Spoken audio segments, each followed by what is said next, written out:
Os porquinhos, o Bob, Walt Disney e o Pedrinho. O Bob é chegado no cigarrinho do capeta. Sua casa é de palha e passa o dia na trompeta. O Walt Disney é favelado, tem um barraco de madeira e graças ao Bolsa Família não trampou a vida inteira. O Pedrinho é diferente, design de interiores. Sua casa é de tijolo e limpa a bunda com flores. Até aí tudo bem, até aí tá normal, mas eles devem engrenado pó pro lobo mau. Dono do poteiro, rei da boca de fumo, come chapeuzinho e seu primeiro nome é Bruno. Bruno é o caralho, meu nome é Lobo. Uou, me chama assim de novo e vai beijar o meu pão. O lobo foi cobrar o Bob na casa de palheiro. Chegando exclamou: abra aí, seu maconheiro. O Bob não abriu porque tava chapadão. O lobo ficou puto e sacou seu 38.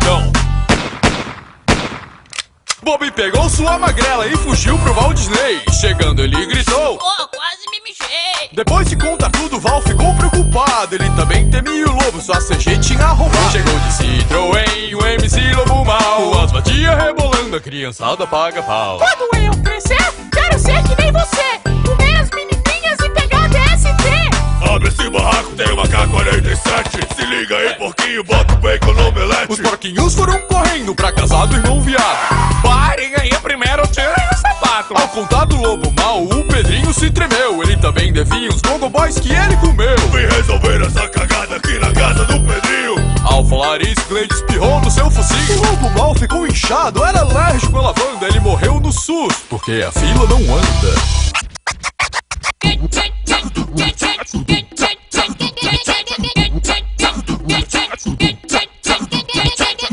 Quem tem medo do lobo mau?